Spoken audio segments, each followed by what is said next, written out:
अस्सलाम वालेकुम dear students, मेरा नाम है असलिन सम्मू और आप देख रहे हैं मेरा यूट्यूब चैनल जहां पर मैं अपलोड किया करता हूं क्लास 12th इंजीनियरिंग मैथमेटिक्स की जो न्यू बुक दी गई है सिंध बोर्ड की तरफ से, उससे रिलेटेड एक्सरसाइज क्वेश्चंस और उनके सॉल्यूशंस। तो स्टूडेंट्स, आज हम अपनी 7.1 को ही कंटिन्यू करेंगे और आज हम स्टार्ट करेंगे क्वेश्चन नंबर 13। मैंने क्वेश्चन नंबर 12 तक 7.1 के जो क्वेश्चन हैं वो अपलोड कर दिए हैं अपने इस चैनल पे। आप लोग मेरे इस चैनल की वीडियो देख सकते हैं। आज स्टार्ट करते हैं हमारा क्वेश्चन नंबर 13 और क्वेश्चन नंबर 13 में है A B is divided into 20 equal parts. एक हमारे पास लाइन सेगमेंट है, ये लाइन सेगमेंट है जिसके हमारे पास पॉइंट्स हैं। अच्छा, ये लाइन सेगमेंट है जो कि डिवाइड हुई है कितने इक्वल पार्ट्स में, 20 इक्वल पार्ट्स। तो मान लो कि ये इसका पार्ट 1 है, ये इसका पार्ट 2 है, ये इसका पार्ट 3 है और ये फिर कितने पार्ट्स बन रहे हैं इसके, तकरीबन 19 पार्ट्स बन रहे हैं ना। 20 पार्ट्स में डिवाइड हुई है, ये first part, second part, third part, ऐसे होते होते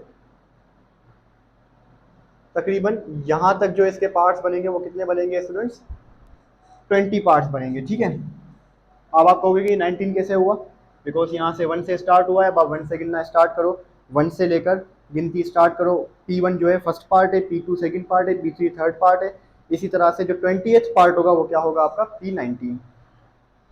ओके स्टूडेंट्स, तो अब सवाल ये कह रहा है कि ये लाइन सेगमेंट है हमारी जो कि 20 इक्वल पार्ट्स में डिवाइड हुई है और इस लाइन सेगमेंट के जो हमारे पास एंड पॉइंट्स है वो ए है हमारे पास 2,3 और बी हमारे पास जो पॉइंट है वो क्या है, 10,11। तो ये पॉइंट मान लेते हैं बी जो कि है 10,11 रेस्पेक्टिवली।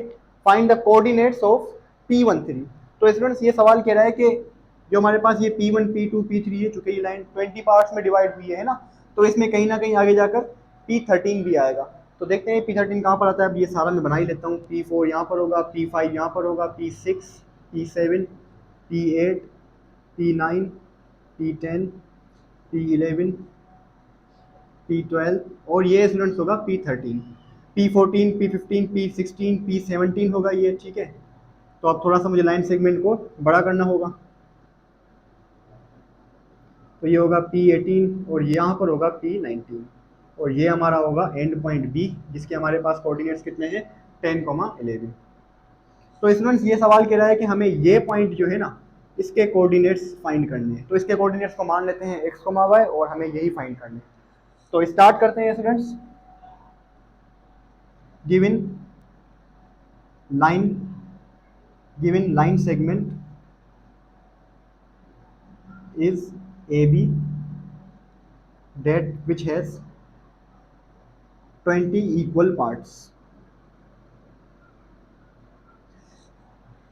Let P13 जो है, जो P13 है जिसका हमें कोऑर्डिनेट फाइंड करना है, उसके कोऑर्डिनेट्स क्या हमने सपोज किए हैं, x, y। Let P13 x, y be the required coordinate point मान लो या कोऑर्डिनेट मान लो, बात एक ही है। ठीक है स्टूडेंट्स, ओके। तो यहाँ तक हमारा बन चुका है डेटा। डेटा तो नहीं कहेंगे इसको, जो भी आप कह लें वर्डिंग। अब स्टूडेंट्स, हम यहाँ पर लगाएंगे फॉर्मूला आगे सॉल्व करने के लिए। तो फॉर्मूला यहाँ पर लगाएंगे हम, रेशियो फॉर्मूला लगाएंगे है ना, क्योंकि यहाँ पर डिवीजन हुआ है एक लाइन का। तो जब भी लाइन की डिवीजन होती है तो हम लगाते हैं रेशियो फॉर्मूला या इंटरनल डिवीजन फॉर्मूला। सही है, तो स्टूडेंट्स यहाँ पर इंटरनल डिवीजन हुई है ना इस लाइन की, तो यूजिंग इंटरनल डिवीजन फॉर्मूला। अब स्टूडेंट्स, बात यहाँ पर आती है कि इंटरनल डिवीजन फॉर्मूला जब हम लगाते हैं तो हमारे पास एक तो कोऑर्डिनेट्स होने चाहिए है ना, एंड पॉइंट्स होने चाहिए एक लाइन सेगमेंट के, यानी कि ये और ये होने चाहिए, वो तो है। बट द प्रॉब्लम इसके हमारे पास रेशो क्या होगा। अब रेशो क्या होगा हमारा, देखें स्टूडेंट्स, P13 तक आते आते लाइन सेगमेंट के कितने पार्ट्स हुए हैं, ऑब्वियसली कितने हुए होंगे, गिनते हैं। First part, second, third, fourth, fifth, 6, 7, 8, 9, 10, 11, 12, 13 parts हुए होंगे P13 तक आते हुए, है ना।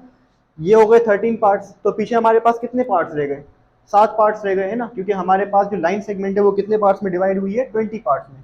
तो 13 के बाद बाकी कितने रिमेनिंग पार्ट्स रह गए, 1 2 3 4 5 सॉरी 1 2 3 4 5 6 और 7। यानी कि इसका मतलब क्या हुआ कि P13 तक पहुंचते पहुंचते इसके कितने पार्ट्स डिवाइड हुए हैं, 13। और फिर 13 के बाद रिमेनिंग पार्ट्स कितने रह गए हमारे पास पीछे, 7।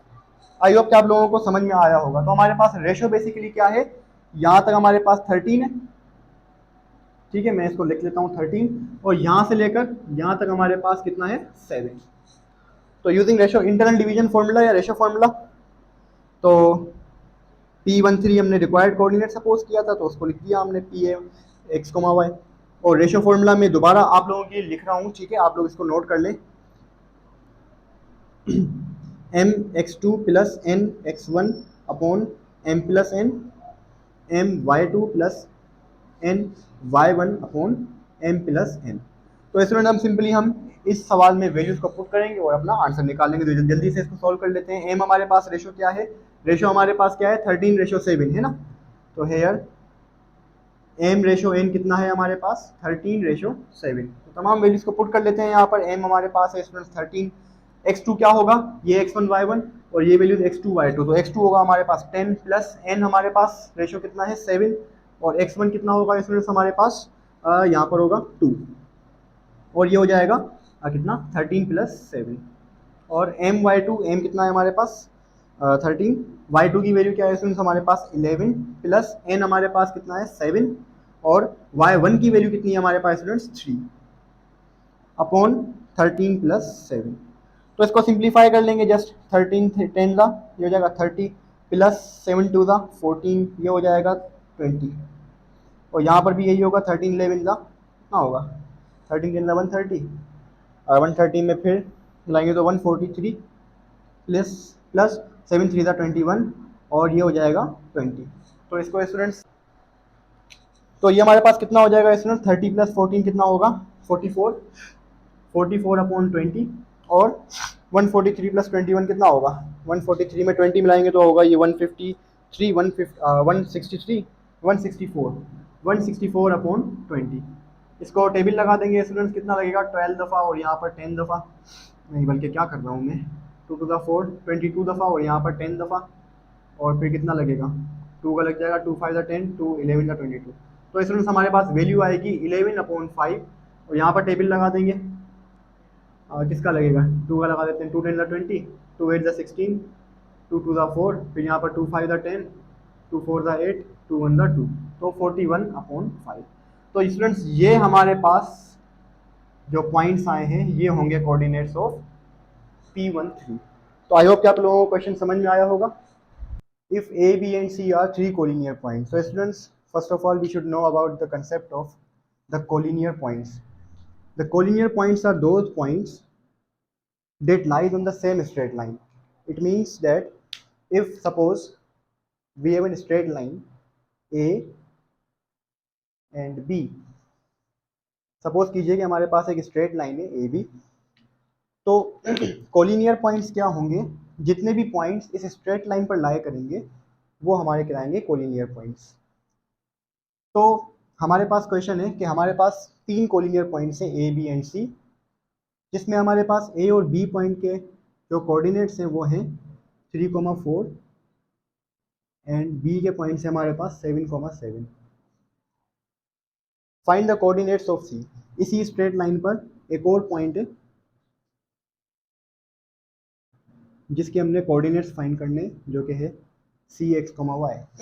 And the question says that the distance of A C is 10 units, means के ए से लेकर सी तक का जो डिस्टेंस है वो कितना है 10 units,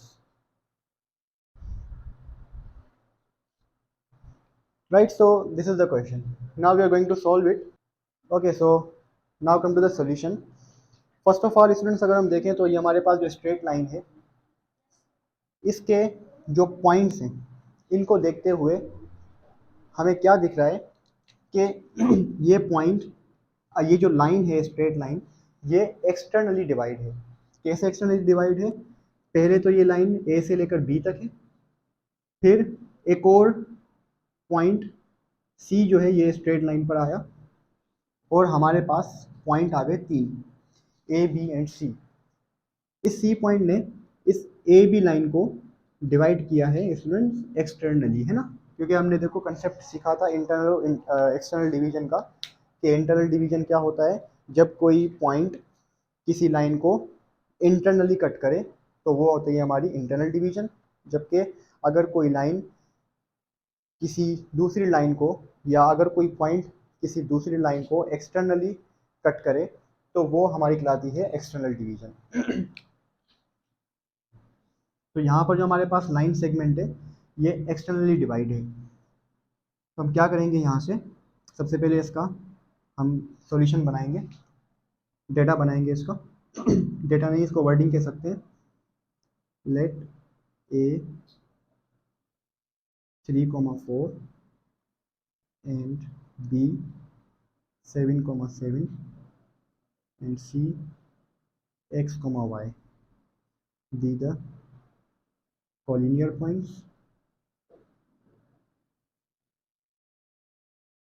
C x, y be the collinear points। अब स्टूडेंट्स अगर हम इस लाइन सेगमेंट का रेशो देखें तो हमारे पास ये लाइन सेगमेंट डिवाइड है टू पार्ट्स में और एक्सटर्नल डिवीजन है। तो इट मीन्स कि एक रेशो होगा यहाँ से लेकर यहाँ तक का, जबकि दूसरा रेशो होगा यहाँ से लेकर यहाँ तक का। ठीक है, अब ये रेशो किस तरह से बनेगा, देखो स्टूडेंट्स जब भी कोलिनियर पॉइंट्स होते हैं तो कोलिनियर पॉइंट्स के लिए कंडीशन होती है कि आपके पास जो एंड पॉइंट का डिस्टेंस है, जो भी पॉइंट्स जिस लाइन पर लाई कर रहे हैं उनका जो एंड पॉइंट का डिस्टेंस है, यानी कि यहाँ पर हमारे पास एंड पॉइंट्स क्या है, ए से लेकर सी तक। तो एंड पॉइंट्स का जो डिस्टेंस होता है वो बराबर होता है डिस्टेंस ऑफ स्टार्टिंग से मिडिल पॉइंट, यानी कि स्टार्टिंग से ए बी और मिडिल पॉइंट क्या है हमारे पास बी, प्लस मिडिल पॉइंट से लेकर एंडिंग पॉइंट के। ये हमारे पास कंडीशन होती है कोलिनियर पॉइंट्स की, यानी कि जो टोटल डिस्टेंस होता है हमारे पास वो किसके बराबर होता है, किसके सम के बराबर होता है, दोनों पार्ट्स के इंडिविजुअल डिस्टेंस के सम के। तो अगर हम डिस्टेंस AC की बात करें तो AC हमारे पास कितना है 10 यूनिट्स। अब अगर हम देखें तो डिस्टेंस AB हमारे पास कितना होगा और BC हमारे पास कितना होगा। तो ऑब्वियस सी बात है स्टूडेंट्स, अगर हम बात करें AB डिस्टेंस की तो AB डिस्टेंस निकालने के लिए हमें डिस्टेंस फॉर्मूला यहाँ पर अप्लाई करना होगा। तो फर्स्ट ऑफ ऑल तो हम डिस्टेंस फॉर्मूला लगाएंगे AB के लिए। फिलहाल तो हमारे पास जो AC पॉइंट है वो लिख देंगे जो कि है 10 units. Now using distance formula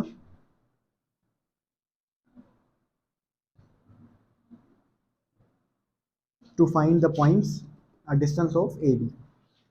तो डिस्टेंस फॉर्मूला लगाएंगे तो AB के लिए जो पॉइंट्स होंगे हमारे पास, A पॉइंट होगा x1 y1 और B पॉइंट होगा x2 y2। So according to the condition, according to the formula x2 minus x1 whole square plus y2 minus y1 whole square, right.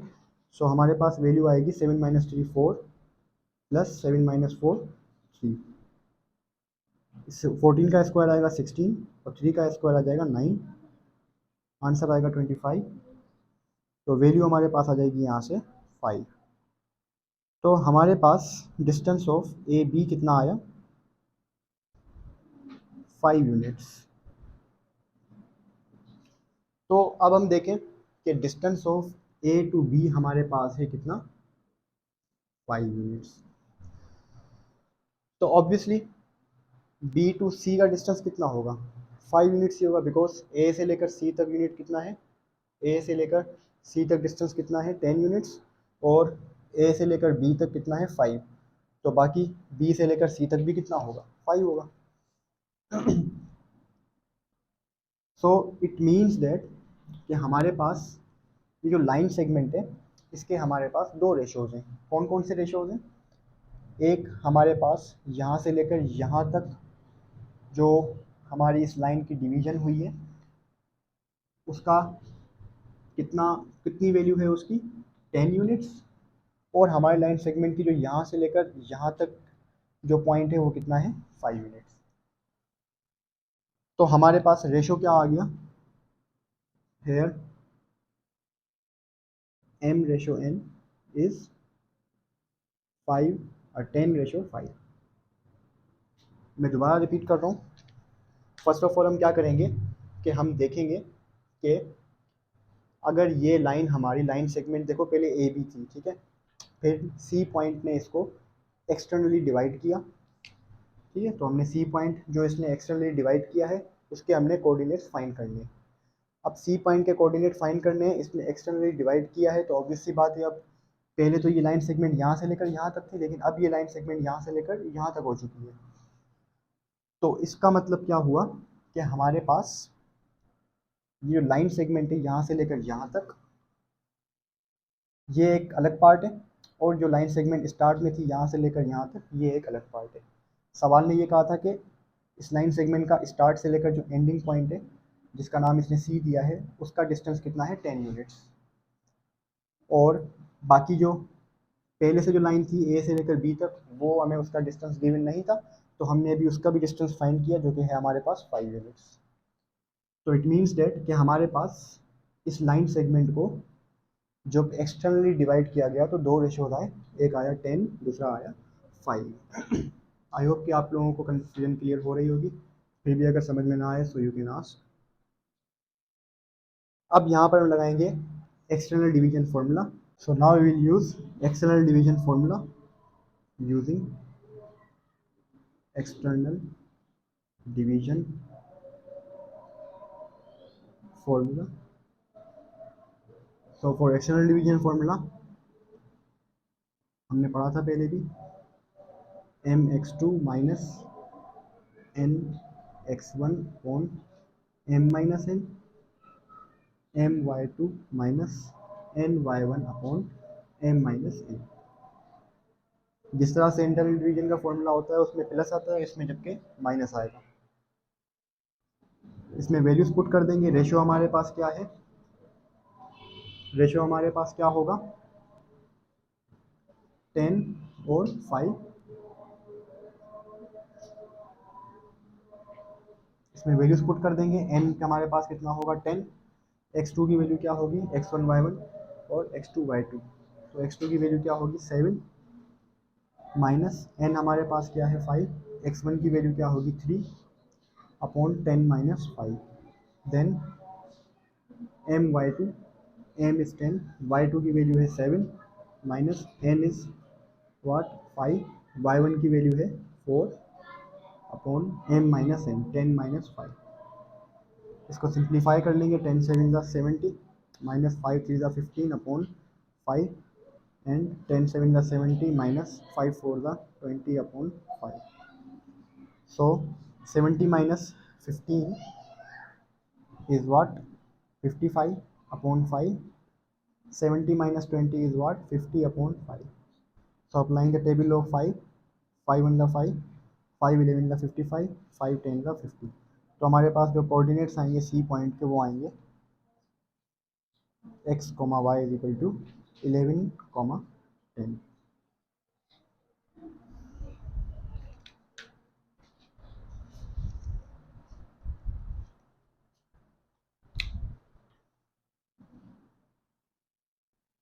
Okay, so our next question is find the coordinates of in center of triangle whose angular points are given as L, M and N। Students हमारे पास concept आता है यहाँ पर इन centre का। इन centre का concept पढ़ने से पहले हमें समझना होगा कि इन सर्किल क्या होता है।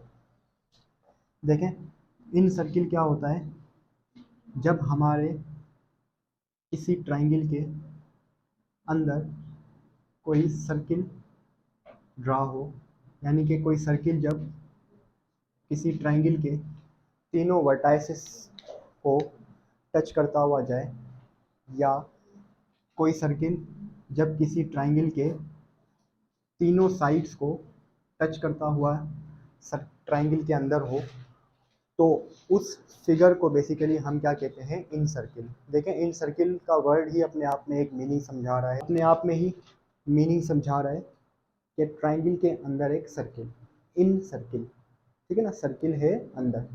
तो इस तरह का ट्राइंगल जो जिसके अंदर एक सर्किल बना हुआ हो, तो वो हमारा कहलाता है इन सर्किल। और जब इस ट्राइंगल की जो तीन एंगल्स हैं, इनमें से कोई एंगुलर बाइसेक्टर निकल रही हो, ओके, तो ये जो हमारे पास तीन साइड्स हैं ट्राइंगल की, हर एक साइड की कोई ना कोई एंगुलर बाइसेक्टर होगी जो यहाँ से निकलकर अपोजिट साइड को कट करेगी। ये एंगुलर बाइसेक्टर इसकी यहाँ से निकलकर अपोजिट साइड को कट करेगी, ये एंगुलर बाइसेक्टर इसकी जो यहाँ से निकलकर अपोजिट साइड को कट करेगी। तो ये तीनों एंगुलर बाइसेक्टर्स जहाँ पर जिस पॉइंट पर आकर मीट करते हैं उस पॉइंट को हम कहते हैं इन सेंटर ऑफ ट्राइंगल। तो हम बेसिकली इस पॉइंट को फाइंड करने वाले हैं। तो मैं इस फिगर को मिटा करके थोड़ी सी बड़ी फिगर बना रहा हूँ आपका कंसेप्ट ज़्यादा क्लियर करने के लिए।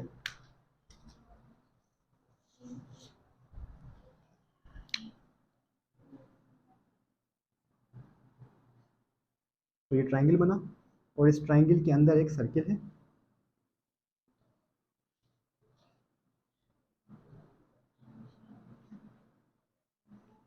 जो कि ट्राइंगल के तीनों साइड्स को टच करता हुआ ट्राइंगल के अंदर है। और इस ट्राइंगल की जो तीन एंगल्स हैं इनमें से हर एक एंगल से कोई ना कोई एंगुलर बाइसेक्टर निकल रहा है।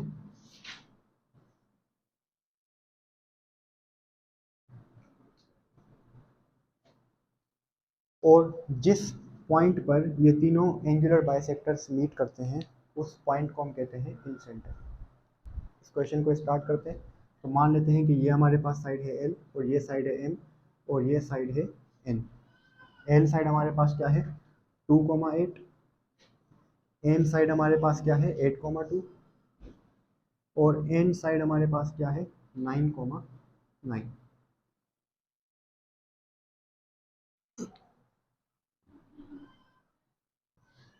तो स्टूडेंट्स मान लेते हैं कि ये पॉइंट जो है हमारा ये है ट्राइंगल का इन सेंटर जिसके पॉइंट्स हैं x, y जो कि हमें निकालने हैं।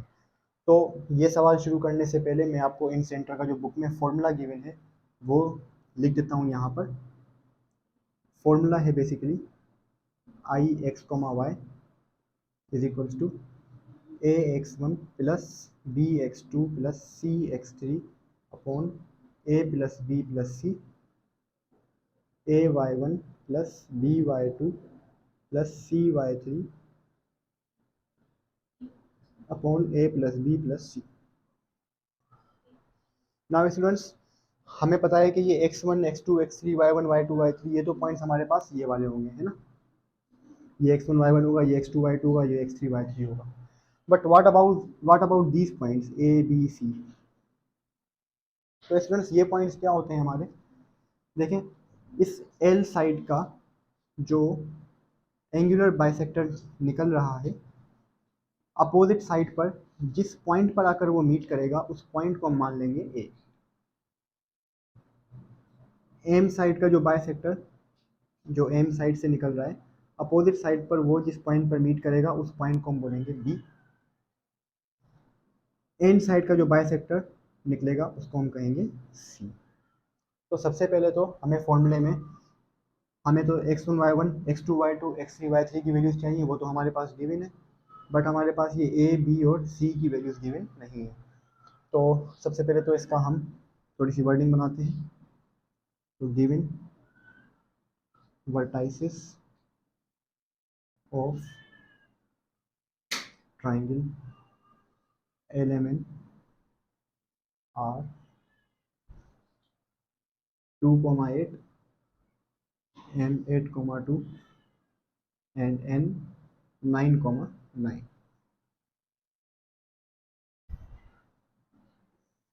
ओके सबसे पहले अगर हम बात करें साइड ए की, ओ अच्छा हमने जो इन सेंटर निकालना है उसको भी यहाँ पर मेंशन कर देते हैं। एंड लेट सपोज के I x Y be the incentre of triangle L M N. तो इसमें सबसे पहले तो हम अगर हमें इन सेंटर चाहिए तो हमें इस फॉर्मूले को यूज़ करना होगा और इस फॉर्मूले के लिए हमें ये ए बी और सी की वैल्यूज चाहिए होंगी। तो अब ये कहाँ से आएंगी, हम क्या करेंगे जो साइड ए है जो पॉइंट ए है वो बेसिकली क्या है एम से लेकर एन तक का एक तरह से डिस्टेंस है। अगर हमें एम से लेकर एन तक का डिस्टेंस पता चल गया तो हमारे पास ये वाली वैल्यू क्या होगी ए की, है ना, क्योंकि ये किस साइड पर आ रहा है एम एन की साइड पर। तो एम एन का जो डिस्टेंस होगा वो बेसिकली किसके बराबर होगा, जो ए की वैल्यू होगी उसके, ठीक है। यानी कि जो हमारे पास ए की वैल्यू होगी वो किसका डिस्टेंस होगा, बेसिकली साइड एम एन का। तो side M N is equals to A, यहाँ पर डिस्टेंस फॉर्मूला लगाएंगे, X two minus x one whole square plus Y two minus Y one whole square. अब एक्स वन वाई वन और X two Y two की values क्या होंगी, क्योंकि हम साइड ए ले रहे हैं, साइड हम एम एन ले रहे हैं, तो एम के जो पॉइंट्स होंगे वो एक्स वन वाई वन होंगे, एन के जो पॉइंट्स होंगे वो एक्स टू वाई टू होंगे। तो बताइए कि एक्स टू के पॉइंट्स क्या होंगे हमारे पास, ये वाली वैल्यू 9 माइनस एक्स वन की वैल्यू क्या होगी 8 whole square plus Y two की वैल्यू क्या होगी ये 9 माइनस वाई वन की वैल्यू क्या होगी 2।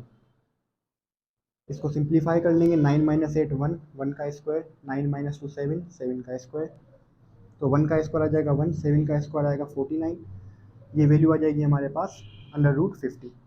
अंडर रूट 50 के जब हम पेयर्स बनाएंगे, फैक्टर्स बनाएंगे इस तरह से, तो हमारे पास वैल्यू आएगी 225 ज़ा 5 5 ज़ा 5 1 ज़ा, 5 का पेयर बन गया तो 5 बाहर और रूट 2 अंदर।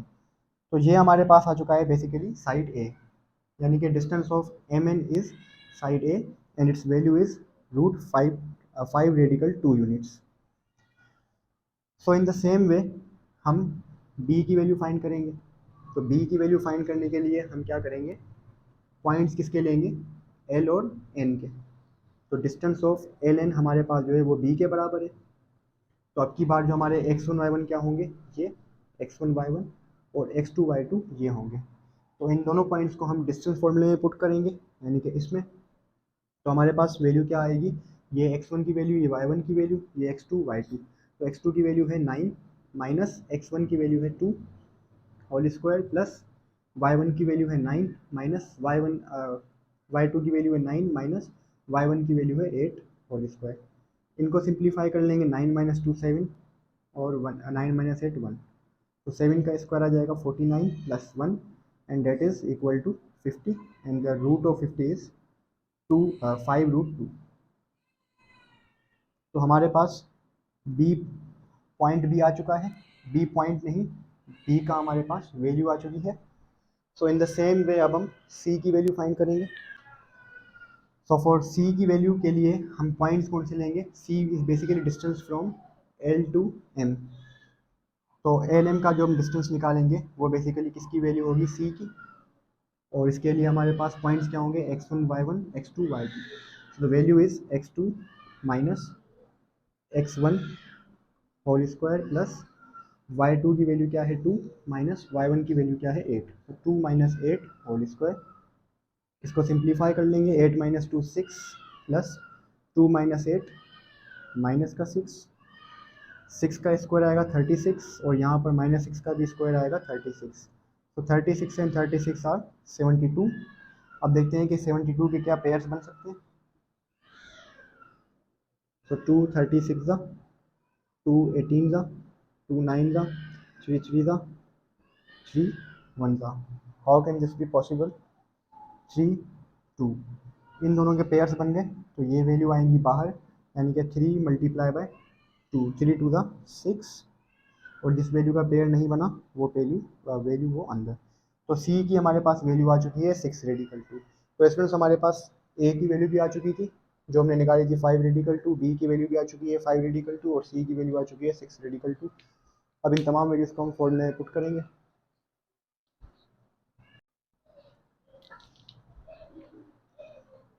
तो अब हम बढ़ते हैं हमारे फाइनल सॉल्यूशन की तरफ, जो कि हमें निकालना है incentre. So the formula for incentre is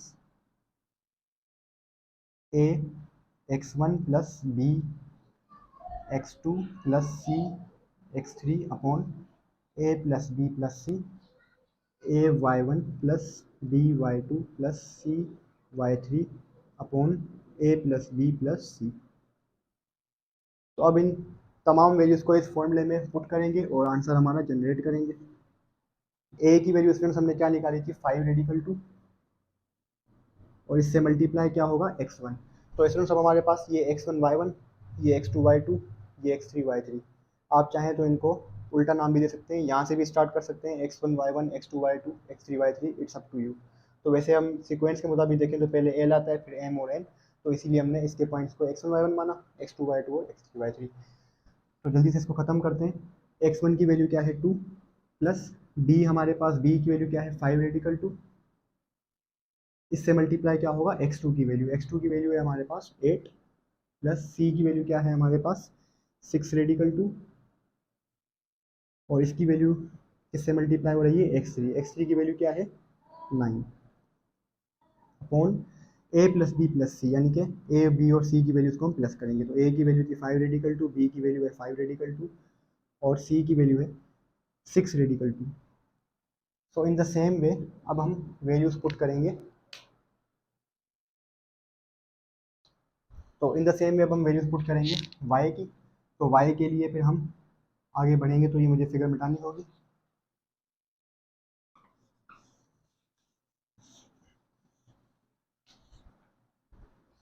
अब y के लिए हमारे पास क्या है, a की वैल्यू क्या थी 5 रेडिकल 2, y1 की वैल्यू क्या होगी स्टूडेंट्स ये 8, प्लस b की वैल्यू क्या है 5 रेडिकल 2, y2 की वैल्यू क्या होगी ये 2, और c की वैल्यू क्या है 6 रेडिकल 2, y3 की वैल्यू क्या होगी ये 9 अपॉन 5 रेडिकल 2, यानी कि a plus b plus c।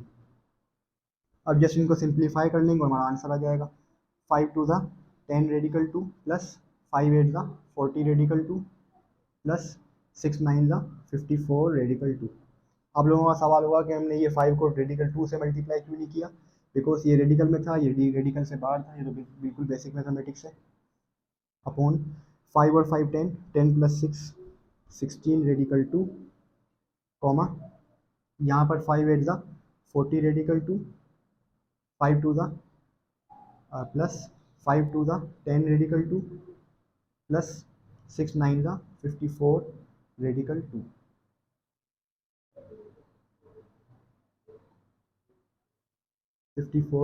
Radical 2 इसके अपॉन में आएगा 5 5 10 16 रेडिकल 2। इसको सिंप्लीफाई कर लेंगे आगे, तो 10 40 54 कितना हो जाएगा, ये सम करेंगे तो 50 प्लस 54 104 रेडिकल 2 अपॉन 16 रेडिकल 2। इनको सम कर देंगे 40 प्लस 10, ये भी हो जाएगा 104 रेडिकल 2 अपॉन 16 रेडिकल 2।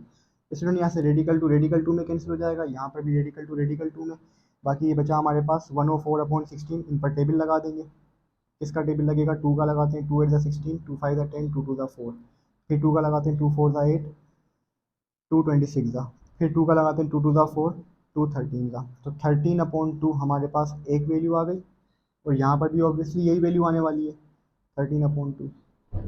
तो ये हमारे पास आ चुके हैं required incentre of our triangle.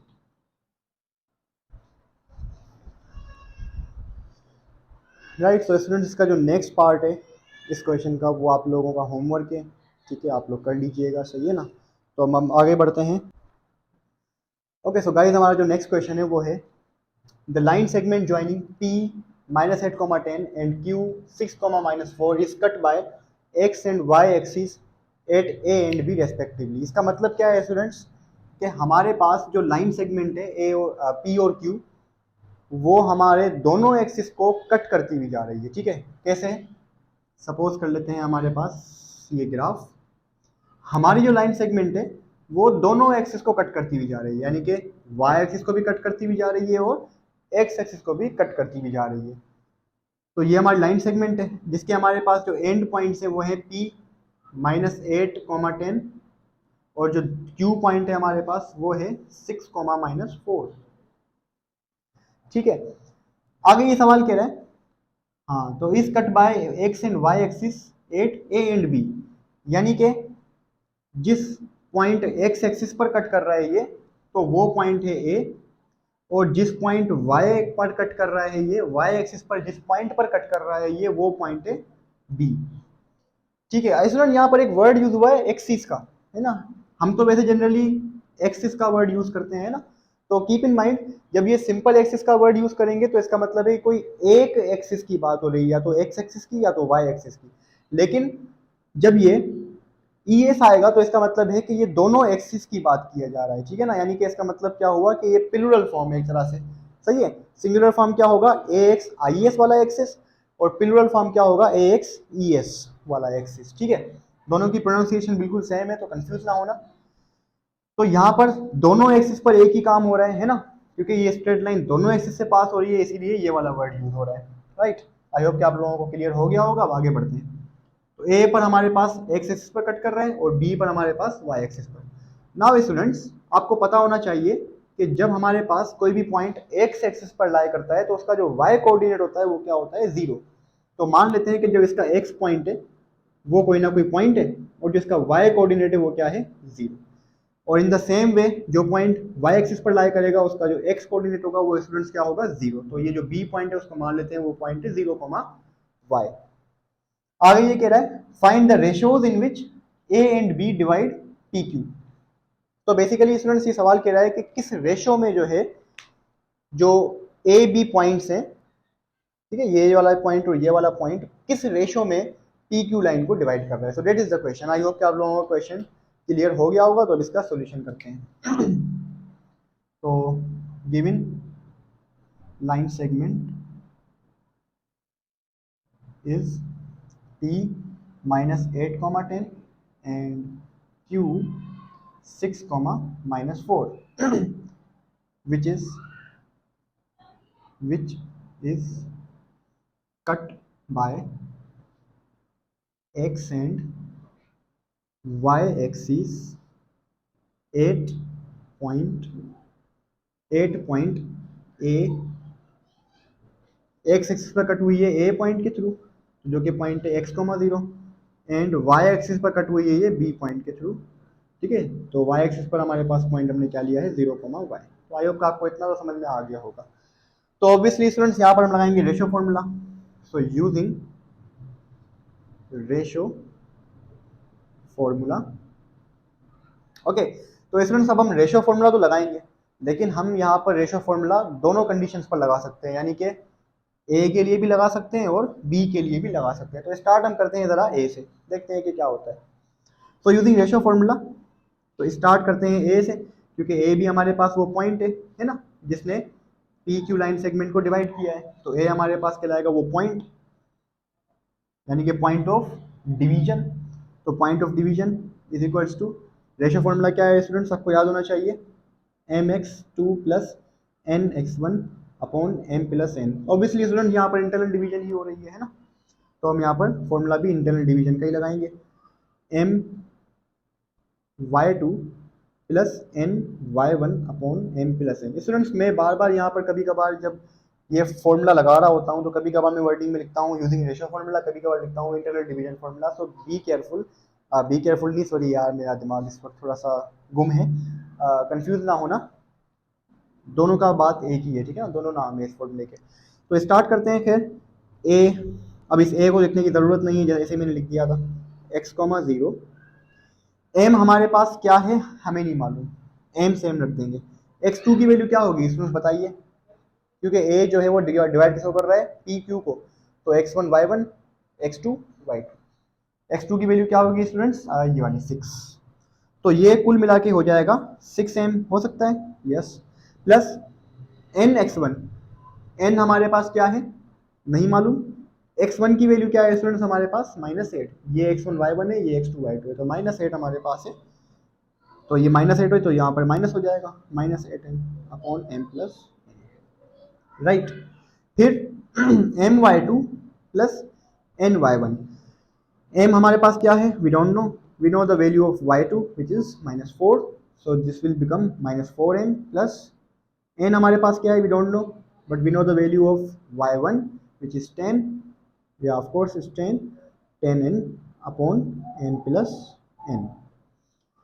अब स्टूडेंट्स जब हम इनको इक्वेट करेंगे तो इक्वेटिंग करने पर क्या होगा, एक्स जो है वो इसके इक्वल हो जाएगा, जीरो जो है वो इसके इक्वल हो जाएगा। तो बेसिकली हम अगर जीरो को इसके इक्वल रखेंगे तो सवाल में हमें वैसे भी रेशो निकालना है ना, तो रेशो तो इजीली निकल जाएगा। तो बिला वजह जो है हमें एक्स के साथ कोई छेड़छाड़ी नहीं करनी, जीरो को इसको, इस जीरो को आप इसके इक्वल रखोगे आपके पास आंसर आ जाएगा। तो कैसे करेंगे, ऑन इक्वेटिंग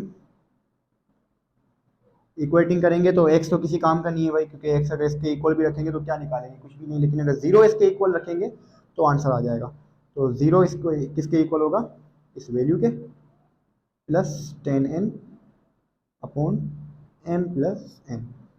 स्टूडेंट्स यहाँ पर जो m प्लस n है वो क्रॉस मल्टीप्लाई के थ्रू हो जाएगा, कितना, जीरो हो जाएगा। सही है, मैं बिला वजह लिख रहा हूँ यहाँ पर। ये m प्लस n वैसे भी जीरो से मल्टीप्लाई करेगा, यहाँ पर 1 है, ये इससे मल्टीप्लाई करेगा, तो -4m प्लस 10n मल्टीप्लाई हो जाएगा 1 से, तो ये वैल्यू हो जाएगी हमारे पास में, यहाँ पर कर रहा हूँ इसको सॉल्व। ये हो जाएगा -4n प्लस का 10n, ठीक है। ये तो सारा हो जाएगा जीरो, बराबर कर देंगे इसको जीरो के। स्टूडेंट्स ये प्लस का 10n वहाँ जाएगा तो ये हो जाएगा माइनस का 10n। अब यहाँ पर माइनस माइनस कैंसिल। हमने इस सवाल से पहले भी कुछ एक सवाल था 7.1 में जिसमें रेशो फाइंड किया था, ठीक है। तो रेशो फाइंड करने की टेक्निक क्या थी, आई होप कि आप उस क्वेश्चन से होते हुए आए होगे आगे।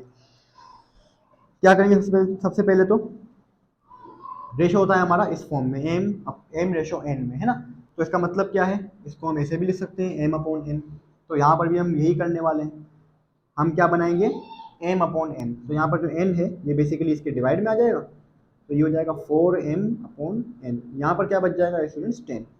अब हमें जस्ट क्या चाहिए, एम अपॉन एन। तो ये 4 किसके डिवाइड में जाएगा, ये 4 है ना इसमें, यहाँ पर ये इसके डिवाइड में चला जाएगा, तो ये बन जाएगा M upon N 10 upon 4।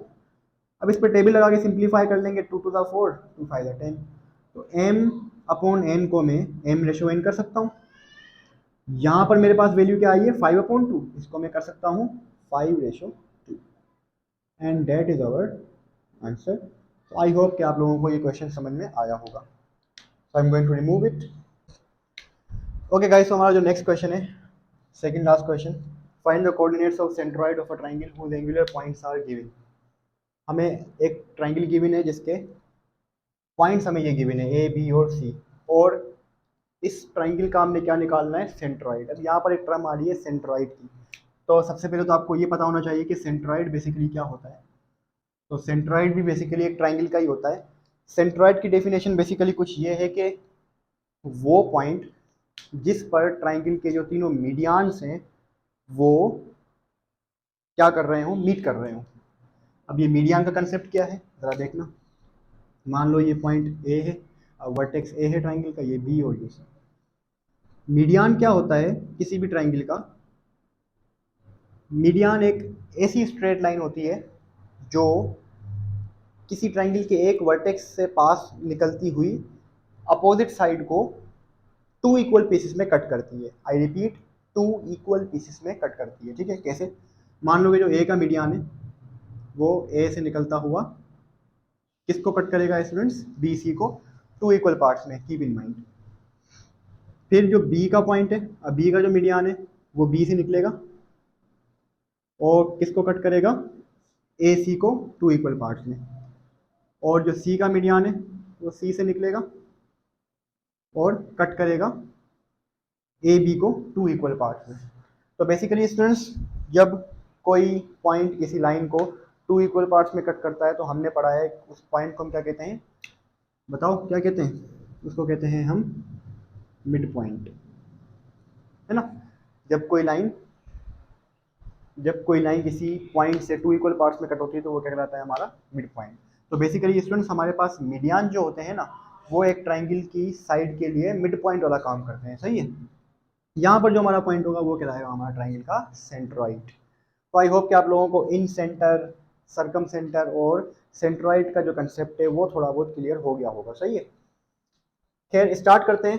Student centroid निकालने का जो फॉर्मूला होता है वो होता है, मान लो कि ये जो पॉइंट है ये इसका सेंट्रॉइड है, इसको मान लेते हैं जेड नाम दे देते हैं, कोई भी नाम दे सकते हैं आप लोग।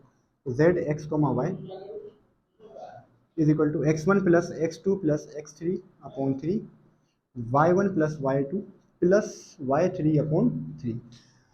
So this is the formula to find the centroid of the triangle. Now taking the solution, going to the solution, tutti putti English, given vertices of triangle ABC are, A point is what, 1 3, B point is what, 2 7, and C point is what, 5 6. और student हम suppose कर लेते हैं कि late z जो हमारा centroid है उसके कोऑर्डिनेट सपोज कर लेते हैं x, y। तो let z x, y be the required coordinates, right. तो अब यहाँ पर हम लगाएंगे हमारा सेंट्रॉइड का फॉर्मूला। तो स्टूडेंट्स आप लोगों को मैंने पहले ही बताया था कि कभी टाइम मिला तो हम सारे के सारे फॉर्मूले ड्राइव करेंगे, बिकॉज स्टूडेंट्स फॉर्मूले ड्राइव करने से ज़्यादा फोकस करते हैं एक्सरसाइज काम पर, है ना। तो हम एक्सरसाइज काम ही एक्सरसाइज जो हमारी है उसी को ही कंटिन्यू रख रहे हैं। तो फिर सेंट्रॉइड का फॉर्मूला लगाएंगे। यहाँ पर वैल्यू है, पहले तो फॉर्मूला लिख देता हूँ आपके लिए दोबारा, y1 plus y2 plus y3 upon 3। इस फॉर्मूले में हम तमाम वैल्यूज़ को पुट कर देंगे। अब स्टूडेंट x1 y1 क्या होगा, ये x1 y1 x2 y2 x3 y3। तो सिंपली इनको वैल्यूज़ को फॉर्मूले में पुट करेंगे और आंसर आ जाएगा। x1 की वैल्यू क्या है 1, x2 की वैल्यू क्या है 2, x3 की वैल्यू क्या है 5, 3, y1 की वैल्यू क्या है 3, y2 की वैल्यू क्या है 7 और y3 की वैल्यू क्या है 6 अपॉन 3। तो 1 प्लस 2 हो जाएगा 5, सॉरी 1 प्लस 2 हो जाएगा 3, 3 प्लस 5 हो जाएगा 8, 8 अपॉन 3, 3 प्लस 7 हो जाएगा 10, 10 प्लस 6 हो जाएगा 16 अपॉन 3। इनको आगे स्टूडेंट्स अगर सिंप्लीफाई कर सकते हैं, टेबल लग सकता है लगाते, अदरवाइज यहाँ पर तो अभी टेबल लगने वाला नहीं है। तो ये हमारे पास आ गया ट्राइंगल का सेंट्रॉइड। तो आई होप कि आप लोगों को ये क्वेश्चन समझ में आया होगा। अब इसका जो सेकंड पार्ट है ये आप लोग खुद से घर में ट्राई कीजिएगा। Okay, so last question of और एक्सरसाइज, जो कि बहुत लंबी चौड़ी थी, काफ़ी हफ्ता लगा है तकरीबन इसको कंप्लीट करने में। तो लास्ट क्वेश्चन की तरफ बढ़ते हैं स्टूडेंट्स। क्वेश्चन है a straight line passes through the points 7,9 and -1,1। एक स्ट्रेट लाइन है जो कि पास हो रही है दो पॉइंट से ए और बी। ए पॉइंट है हमारे पास स्टूडेंट्स कितना 7,9 मान लेते हैं, और बी पॉइंट है हमारे पास -1,1। Find a point in the line whose ordinate is 4। अब स्टूडेंट्स ये वर्ड जो आया है ऑर्डिनेट का, इसका मतलब क्या है। देखो हमारे पास एक होता है एक्स एक्सिस, दूसरा होता है वाई एक्सिस। इन दोनों एक्सिस के ना दो और नाम होते हैं। एक्स के एक्सिस का नाम होता है abscissa. Abscissa student I know कि स्पेलिंग शायद मैंने मिस्टेक कर दी हो, बट काम हमारा क्या है समझना, सही है, स्पेलिंग चलती रहेगी। एब्सिसा हमारे पास क्या होता है एक्स एक्सिस का दूसरा नाम, जबकि वाई एक्सिस का दूसरा नाम जो होता है वो होता है ऑर्डिनेट, राइट। ओके, तो आई होप कि आप लोगों को एब्सिसा और ऑर्डिनेट समझ में आया होगा। अब ये सवाल कह रहा है कि एक पॉइंट है इन the line, in this line, एक हमारे पास पॉइंट है जिसका ऑर्डिनेट क्या है 4 है। अब हमें नहीं पता कि उसका एक्स एक्सिस का पॉइंट जो एब्सिसा है वो क्या है, लेकिन हमें ये पता है कि जो भी पॉइंट इस लाइन पर है उसका ऑर्डिनेट क्या है 4 है, यानी कि वाई का पॉइंट उसका क्या है 4। तो मान लेते हैं कि वो पॉइंट कहीं ना कहीं यहाँ पर है, तो उसका जो वाई का पॉइंट है वो क्या है 4। बाकी जो एक्स का पॉइंट है वो हमें नहीं मालूम, मान लेते हैं कि वो एक्स ही है, और इसको नाम दे देते हैं सी। अब स्टूडेंट्स अगर हम देखें तो ये हमारी जो स्ट्रेट लाइन थी फ्रॉम ए टू बी, ये एक पॉइंट के थ्रू डिवाइड हो चुकी है दो पार्ट्स में, है ना। हम ये नहीं कह सकते कि ये इक्वल पार्ट्स में डिवाइड हुई है, ठीक है, क्योंकि हमें ये कंफर्म नहीं है कि ये मिड पॉइंट है कि नहीं, है ना। लेकिन हमें इतना पता है कि ये डिवाइड हुई है, और डिवाइड भी कौन सा हुआ है, इंटरनल डिवीजन, है ना, क्योंकि देखो इस पॉइंट ने अंदरूनी तरीके से इस लाइन को डिवाइड किया है, अंदर से इसको डिवाइड किया है ना। तो मान लेते हैं कि एक पोर्शन इस लाइन का अब ये बन चुका है यहाँ से लेकर यहाँ तक, दूसरा पोर्शन इस लाइन का बन चुका है यहाँ से लेकर यहाँ तक।